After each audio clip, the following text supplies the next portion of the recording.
Chapter 13 Ravensbrook. For 2 more incredible days and 2 more nights, we were carried deeper and deeper into the land of our fears. Occasionally one of the loaves of bread was passed from hand to hand, but not even the most elementary provision had been made for sanitation, and the air in the car was such that few could eat. And gradually, more terrible than the crush of bodies and filth, the single obsession was something to drink. 2 or 3 times when the train stopped, the door was slid open a few inches and a pail of water passed in. But we had become animals incapable of plan or system. Those near the door got it all. At last, the morning of the 4th day, the train stopped again and the door was opened its full width. Like infants on hands and knees, we crawled to the opening and lowered ourselves over the side. In front of us was a smiling blue lake. On the far side, among sycamore trees, rose a white church steeple. The stronger prisoners hauled buckets of water from the lake. We drank through cracked and swollen lips. The train was shorter, the cars carrying the men had disappeared. Only a handful of soldiers, some of them looking no older than 15, were there to guard 1,000 women. No more were needed. We could scarcely walk, let alone resist. After a while they got us into straggly columns and marched us off. For a mile the road followed the shore of the lake, then left it to climb a hill. I wondered if Betsy could make it to the top, but the sight of trees and sky seemed to have revived her and she supported me as much as I her. We passed a number of local people on foot and in horse-drawn wagons. The children especially seemed wonderful to me, pink-cheeked and healthy. They returned my stares with wide-eyed interest. I noticed, however, that the adults did not look at us, but turned their heads away as we approached. From the crest of the hill we saw it, like a vast scar on the green German landscape, a city of low grey barracks surrounded by concrete walls, on which guard towers rose at intervals. In the very centre, a square smokestack emitted a thin grey vapour into the blue sky. Ravensbrook. Like a whispered curse, a word passed back through the lines. This was the notorious women's extermination camp, whose name we had heard even in Harlem. That squat concrete building that smoked with smoke disappearing in the bright sunlight. No, I would not look at it. As Betsy and I stumbled down the hill, I felt the Bible thumping between my shoulder blades. God's good news. Was it to this world that he had spoken it? Now we were close enough to see the skull and crossbones posted at intervals on the walls to warn of electrified wiring along the top. The massive iron gates swung in. We marched between them. Acres of soot-grey barracks stretched ahead of us. Just inside the wall was a row of waist-high water spigots. We charged them, thrusting hands, arms, legs, even heads under the streams of water, washing away the stench of the boxcars. A squad of women guards in dark blue uniforms rushed at us, hauling and shouting, swinging their short, hard crops. At last they drove us back from the faucets and herded us down an avenue between barracks. This camp appeared far grimmer than the one we had left. At least in marches about Vert we had caught sight of fields and woods. Here every vista ended in the same concrete barrier. The camp was set down in a vast man-made valley, rising on every side to those towering wire-top walls. As at last we halted, in front of us a vast canvas tent roof, no sides, covered an acre or more of strewn ground. Betsy and I found a spot on the edge of this area and sank gratefully down. Instantly we were on our feet again. Lice! The straw was literally alive with them. We stood for a while clutching blankets and pillowcases well away from the infested ground. But at last we spread our blankets over the squirming straw and sat on them.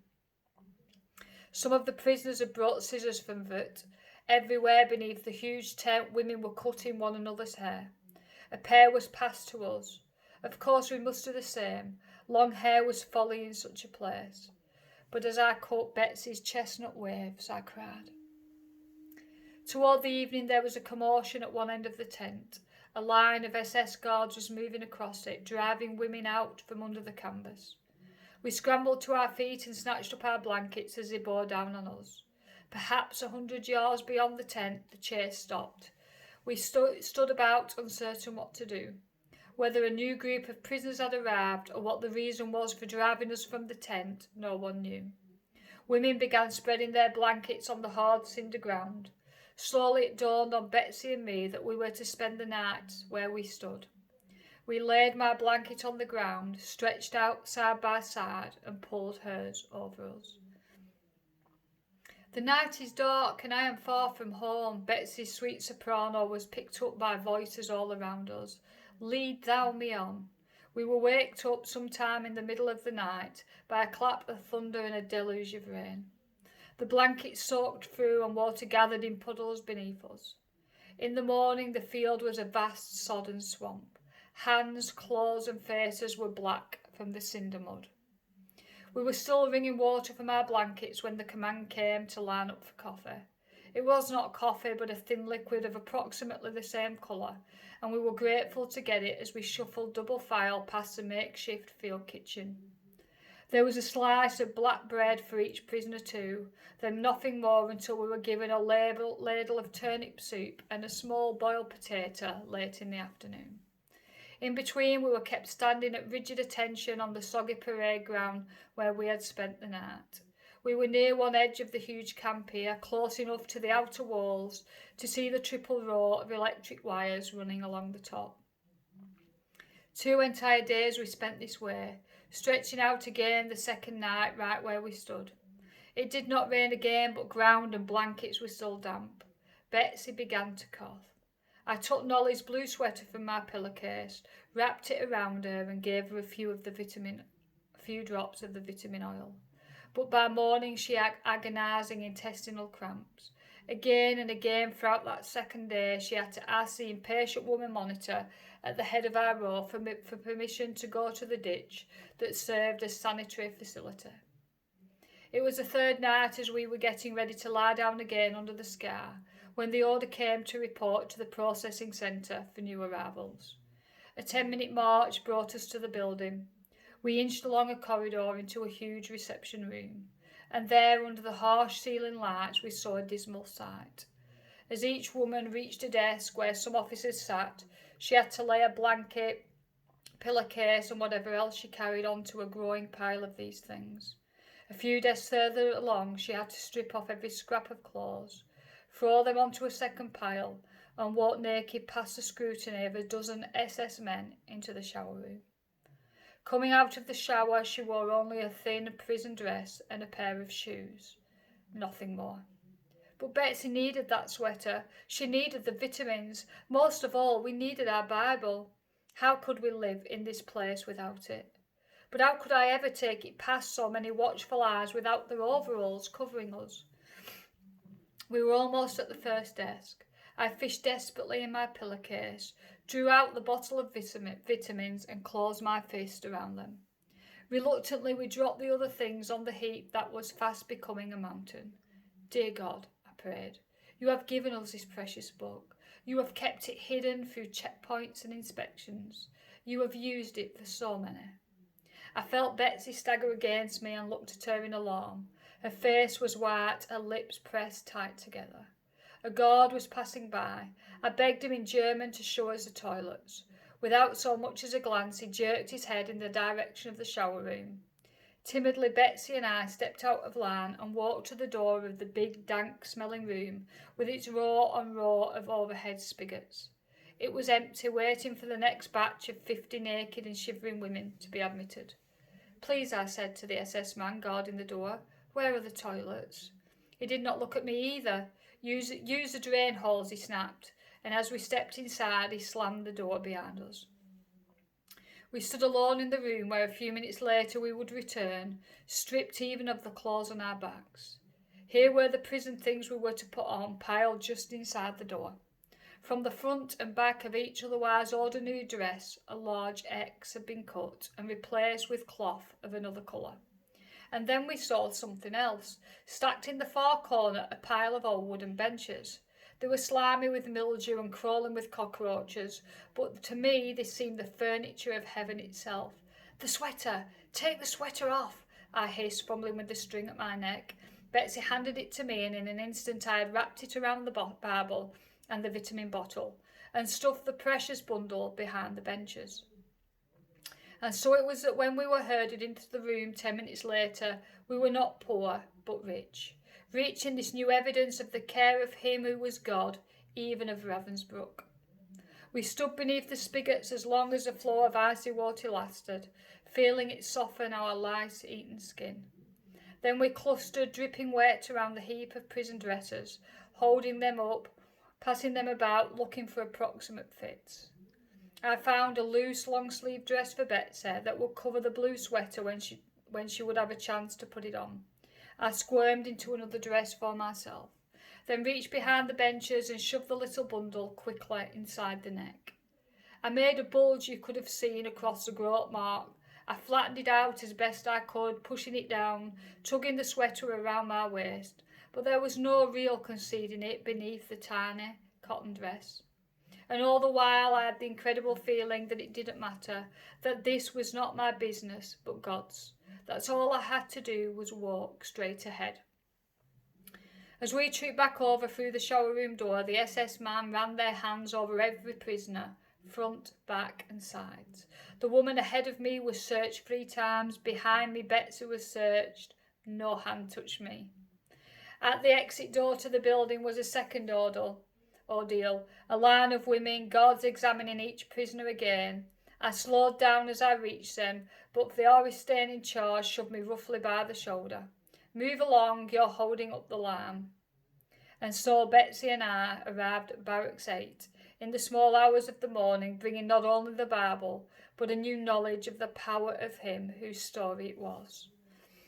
There were 3 women already asleep in the bed assigned to us. They made room for us as best they could, but the mattress sloped and I kept sliding to the floor. At last all 5 of us lay sideways across the bed and managed to get shoulders and elbows arranged. The blanket was a poor, threadbare affair compared with the ones we had given up, but at least the overcrowding produced its own warmth.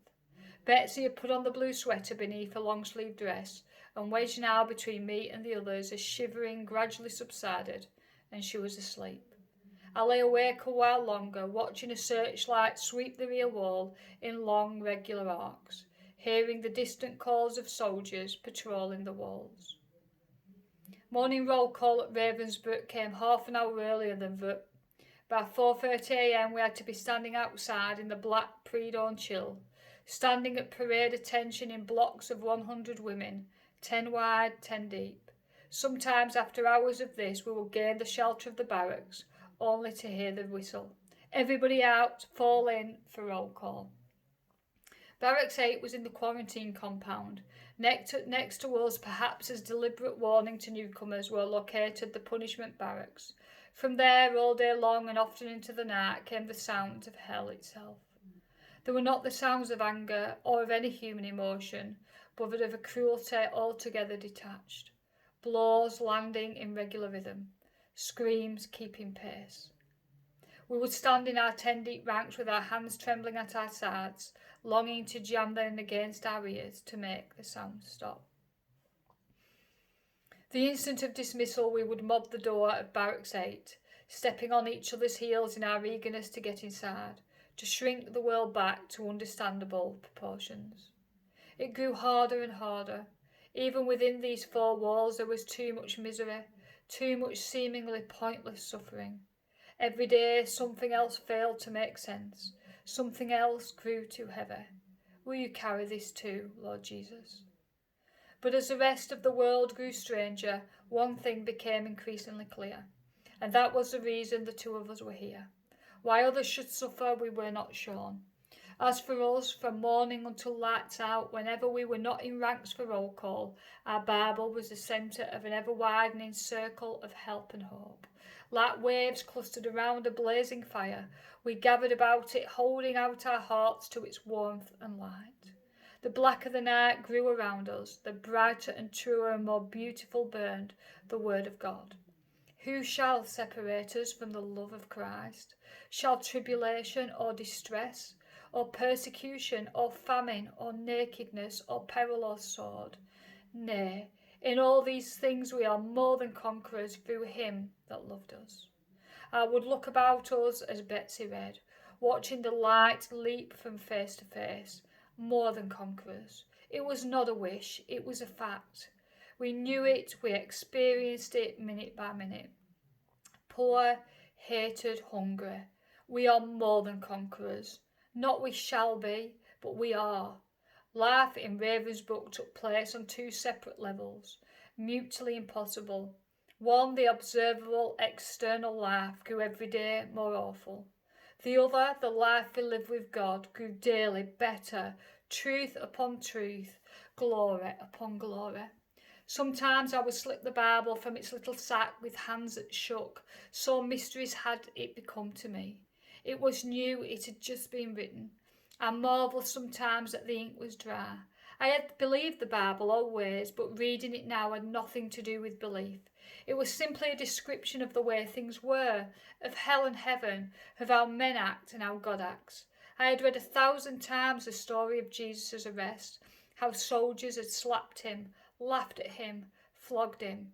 Now such happenings had faces and voices. Fridays, the recurrent humiliation of medical inspection. The hospital corridor in which we waited was unheated, and a fall chill had settled into the walls. Still, we were forbidden even to wrap ourselves in our own arms, but had to maintain our erect, hand-at-size position as we filed slowly past the phalanx of grinning guards. How there could have ever been any pleasure in the sight of these stick-thin legs and hunger-bloated stomachs, I could not imagine. Surely there is no more wretched sight than the human body unloved and uncared for. Nor could I see the necessity for the complete undressing. When we finally reached the examination room, a doctor looked down each throat, another, a dentist presumably, at our teeth, a third in between each finger, and that was all. We trooped again down the long cold corridor and picked up our X-marked dressers at the door. But it was one of these mornings while we were waiting, shivering in the corridor, that yet another page in the Bible leapt into life for me. He hung naked on the cross. I had not known. I hadn't thought. The paintings, the carved crucifixes, showed at least a scrap of cloth. But this, I suddenly knew, was the respect and reverence of the artist. But oh, at the time itself, on that other Friday morning, there had been no reverence. No more than I saw in the faces around us now. I leaned towards Betsy ahead of me in line. Her shoulder blades stood out sharp and thin beneath her blue mottled skin. Betsy, they took his clothes too. Ahead of me I heard a little gasp. Oh, Corey, and I never thanked him. Every day the sun rose a little later. The bite took longer to leave the air. It will be better, everyone assured everyone else, when we move into permanent barracks. We'll have a blanket apiece, a bed of our own, each of us painted into the picture our own greatest need. For me, it was a dispensary where Betsy could get medication for a cough. There'll be a nurse assigned to the barracks, I said, so often that I convinced myself. I was doling out a drop of the Davitamon each morning on a piece of black bread, but how much longer could the small bottle last? Especially, I would tell her, if you keep sharing it around every time someone sneezes. The move to permanent quarters came the second week in October. We were marched 10 abreast along a wide cinder avenue and then into a narrow street of barracks. For several times the column halted while numbers were read out. Names were never used at Ravensbrück. At last Betsy's and mine were called. Prisoner 66729, prisoner 66730. We stepped out of line with a dozen or so others and stared at the long grey front of Barracks 28. Half its windows seemed to have been broken and replaced with rags. A door in the centre let us into a large room where 200 or more women bent over knitting needles. On tables between them were piles of woolen socks in army grey.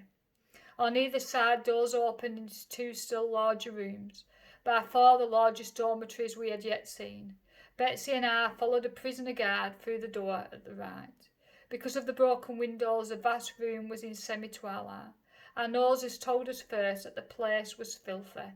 Somewhere plumbing had backed up, the bedding was soiled and rancid. Then as our eyes adjusted to the gloom, we saw that there was no individual beds at all, but great square piers stacked 3 high and wedged side by side and end to end, with only an occasional narrow aisle slicing through. We followed our guard single file. The aisle was not wide enough for 2. Farting back, the claustrophobia of these platforms rising everywhere above us. The tremendous room was nearly empty of people. They must have been on various work crews. At last she pointed to a second tier of the centre of a large block. To reach it we had to stand on the bottom level, haul ourselves up and then crawl across 3 other straw-covered platforms to reach the ones that we would share. With how many? The deck above us was too close to let us sit up. We lay back, struggling against the nausea that swept over from the reeking straw. We could hear the women who had arrived with us finding their places. Suddenly I sat up, striking my head on the cross slats above. Something had pinched my legs. "Fleas!" I cried. "Betsy, the place is swarming with them." We scrambled across the intervening platforms, heads low to avoid another bump, dropped down to the aisle and edged our way to a patch of light. "Here, and here another one," I wailed. "Betsy, how can we live in such a place?" Show us how." It was said so matter-of-factly it took me a second to realise she was praying. More and more the distinction between prayer and the rest of life seemed to be vanishing from Betsy. "Corey," she said excitedly, "he's given us the answer. Before we asked, as he always does. In the Bible this morning. Where was it? Read that part again." I glanced down the long dim aisle to make sure no God was in sight, then drew the Bible from its pouch. "It was in 1 Thessalonians," I said. "We're on our 3rd complete reading of the New Testament since leaving Schwenningen." In the feeble light I turned the pages. Here it is. "Comfort the frightened. Help the weak. Be patient with everyone. See that none of you repays evil for evil, but always seek to do good to one another and to all." It seemed written expressively to Ravensbrück. "Go on," said Betsy. "That wasn't all." "Oh yes. To one another and to all. Rejoice always. Pray constantly. Give thanks in all circumstances. For this is the will of God in Christ Jesus." That's it, Corey. That's his answer. Give thanks in all circumstances. That's what we can do. We can start right now to thank God for every single thing about this new barracks. I stared at her, then around me at the dark, foul-aired room. "Such as," I said. "Such had been assigned here together." I bit my lip. "Oh yes, Lord Jesus." "Such as what you're holding in your hands." I looked down at the Bible. "Yes, thank you, dear Lord, that there was no inspection when we entered here. Thank you for all the women here in this room who will meet you in these pages." "Yes," said Betsy. "Thank you for the very crowding here, since we packed so close that many more will hear." She looked at me expectantly. "Corey," she prodded. "All right. Thank you for the jam-crammed, stuff-packed, suffocating crowds." "Thank you," Betsy went on serenely. "For the fleas and for—" "The fleas?" This was too much. "Betsy, there is no way God can make me grateful for a flea." "Give thanks in all circumstances," she quoted. "It doesn't say in pleasant circumstances. Fleas are part of this place where God has put us." And so we stood between piers of bunks and give thanks for fleas. But this time I was sure Betsy was wrong. They started arriving soon after 6 a.m, the women of Barracks 28, tired, sweat-stained and dirty from the long forced labour details. The building, we learned from one of our platform mates, had been designed to hold 400 women. There were now 1,400, quarantined here, with more arriving weekly, as concentration camps in Poland, France, Belgium, Austria, as well as Holland, were evacuated toward the centre of Germany. There were 9 of us sharing our particular square, designed for 4, and some grumbling as the others discovered they would have to make room for Betsy and me. 8 acrid and overflowing toilets served the entire room. To reach them we had to crawl not only over our own bedmates, but over those on the other platforms between us and the closest aisle. always at the risk of adding too much weight to the already sagging slats and crashing down on the people beneath. It happened several times that first night. From somewhere in the room would come a splintering sound, a shriek, smothered cries. Even when the slats held the least movement on the upper platform, sent a shower of dust and straw over the sleepers below, followed by a volley of curses. In Barracks 8, most of us had been Dutch. Here there were not even a common language, and among exhausted, ill-fed people, quarrels erupted constantly. There was one raging now as the women sleepers nearest the windows slammed them shut against the cold. At once, scores of voices demanded that they be raised again. Brawls were starting all up and down and side of the room. We heard scuffling, slaps, sobs. In the dark, I felt Betsy's hand clasp mine. Lord Jesus, she said aloud, send your peace into this room. There have been too little praying here, the very walls know it. But where you come, Lord, the spirit of strife cannot exist. The change was gradual but distinct. One by one the angry sounds let up. I'll make you a deal, the voice spoke German with a strong Scandinavian accent. You can sleep in here when it's warmer, and I'll take your place by the window. And add your lads to my own. But there was a chuckle in the answer. No thanks. I'll tell you what, the third voice had a French burr. We'll open the north way. That way we'll only be half frozen and you'll only be half smothered. A ripple of laughter widened around the room at this. I lay back on the sour straw and knew there was one more circumstance for which I could give thanks. Betsy had come to Barracks 28. Roll call came at 4:30 a.m. here at Hadding Quarantine. A whistle roused us at 4 when, without even shaking the straw from claws and hair, the stampede began for the ration of bread and coffee in the centre room. Latecomers found none. The camp was made in the Lashstrasse, the wide avenue leading to the hospital. There we joined the occupants of other barracks, some 35,000 at that time, stretching out of sight in the pale glow of the street lamps, feet growing numb on the cold cinder ground.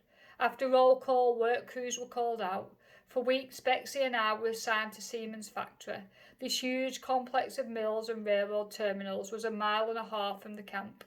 The Siemens Brigade, several thousand of us, marched out the iron gate beneath the charged wires into a world of trees, grass and horizons. The sun rose as we skirted the little lake.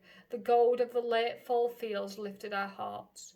The work at Siemens, however, was sheer misery. Betsy and I had to push a heavy handcart to a railroad siding, where we unloaded large metal plates from a boxcart and wheeled them to a receiving gate at the factory. The gruelling workday lasted 11 hours. At least at noontime we were given a boiled potato and something soup. Those who worked inside the camp had no midday meal. Returning to camp, we could barely lift our swollen and aching legs. The soldiers patrolled us, bellowing, cursing, but we could only shuffle forward, inches at a step. I noticed again how the local people turned their eyes away. Back at the barracks we formed yet another line. Would there never be an end to columns and weights? To receive our ladle of turnip soup in the centre of the room. Then, as quickly as we could for the press of people, Betsy and I made our way to the rear of the dormitory, room where we held our worship service. Around our own platform area there was not enough light to read the Bible, but back here a small light bulb cast a wan yellow circle on the wall, and here an even larger group of women gathered. There were services like no other. These times in Barracks 28, a single meeting might include a recital of the Magnificat in Latin by a group of Roman Catholics, a whispered hymn by some Lutherans, and a sotto voce chant by Eastern Orthodox women.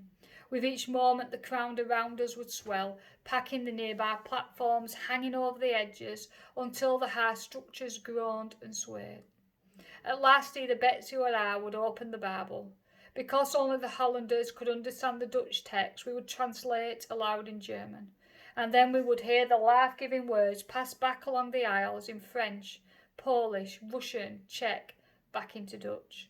There were little previews of heaven these evenings beneath the light bulb. I would think of Haarlem, each substantial church set behind its wrought iron fence and its barrier of doctrine, and I would know again that in darkness God's truth shines most clear.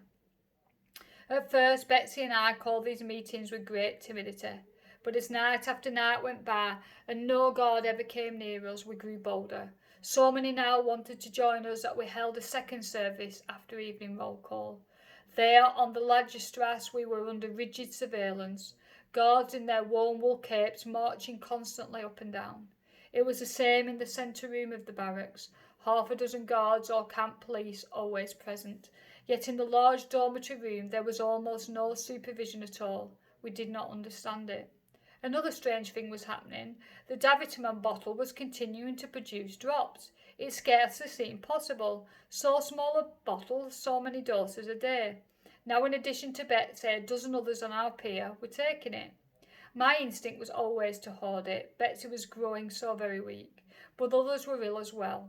It was hard to say no to eyes that burned with fever, hands that shook with chill. I tried to save it for the very weakest, but even those numbered 15, 20, 25. And still, every time I tilted the little bottle, a drop appeared at the tip of the glass stopper. It just couldn't be. I held it up to the light, trying to see how much was left, but the dark brown glass was too thick to see through. There was a woman in the Bible, Betsy said, whose oil jar was never empty.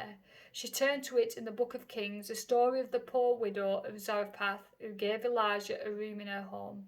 The jar of meal wasted not, neither did the cruse of oil fail, according to the word of Jehovah which he spoke by Elijah.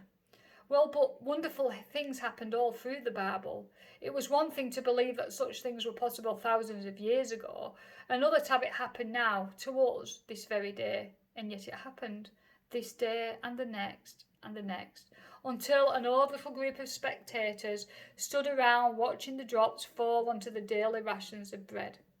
Many nights I lay awake in the shower of straw dust from the mattress above, trying to fathom the marvel of supply lavishing upon us. Maybe, I whispered to Betsy, only a molecule or two really gets through the little pinhole, and then in the air it expands. I heard her soft laughter in the dark. Don't try too hard to explain it, Corey. Just accept it as a surprise from a father who loves you. And then one day Mian pushed her way to us in the evening foulard. Look what I've got for you. Mian was a pretty young Dutch woman we had met in Vught. She was assigned to the hospital and often managed to bring to Barracks 28 some stolen treasure from the staff room. A sheet of newspaper to stuff it in a broken window, a slice of bread left untouched on a nurse's plate. Now we peered into the small cloth sack, she cried. Vitamins, I cried, and then cast an apprehensive glance at a policeman nearby. Yeast compound, I whispered. Yes, she hissed back. There were several huge jars. I emptied each just the same amount. We gulped the thin turnip water, marvelling at our sudden riches. Back at the bunk, I took the bottle from the straw. We'll finish the drops first, I decided. But that night, no matter how long I held it upside down, or how hard I shook it, not another drop ever appeared. On the 1st of November, a coat was issued to each prisoner. Betsy's and mine were both of Russian make, probably once trimmed with the thread showed where something had been torn from the collars and cuffs. Call-ups for the Siemens factory had ceased, and we speculated that it had been hit in one of the bombing raids that came within earshot almost nightly now. Betsy and I were put to work levelling some rough ground just inside the camp wall. This too was back-breaking labour. Sometimes as I bent to lift a load, my heart cramped strangely. At night, spasms of pain gripped my legs. But the biggest problem was Betsy's strength. One morning after a hard night's rain, we arrived to find the ground sodden and heavy.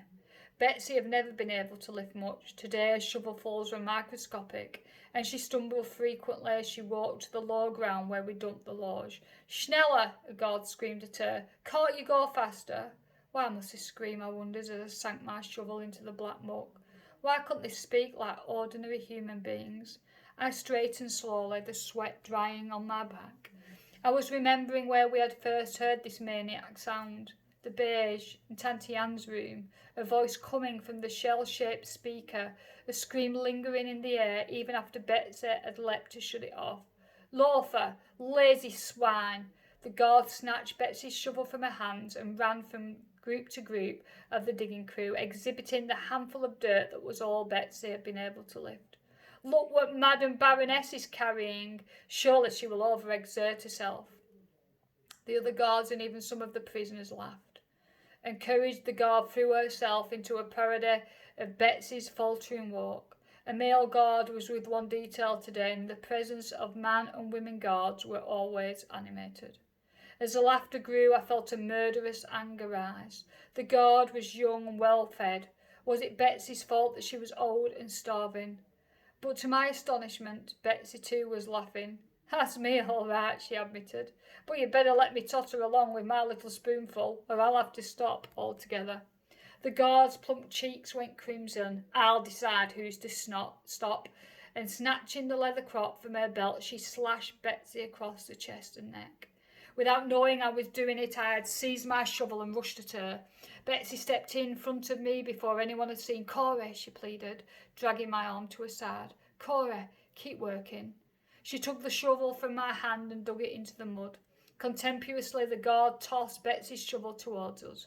I picked it up, still in a daze. A red stain appeared on Betsy's collar. A welt began to swell on her neck. Betsy saw where I was looking and laid a bird-thin hand over the whip mark. Don't look at it, Corey. Look at Jesus only. She drew away her hand. It was sticky with blood. In mid-November, the rain started in earnest, chill, drenching, day-long downpours that left beads of moisture even on the inside walls. The Lagerstrasse was never dry now, even when the rain let up. Deep puddles stood in the road. We were not allowed to step around them as the ranks were formed. Often we stood in water up to our ankles, and at night the barracks reeked with rotting shoe leather. Betsy's cough began to bring up blood. We went to sick call at the hospital, but the thermometer registered only 102 degrees, not enough to admit her to the wards. Alas for my fantasies of a nurse and dispenser in each barracks. This large bare room in the hospital was where all the sick in the camp had to assemble, often standing outside in the rain for hours just to get through the door.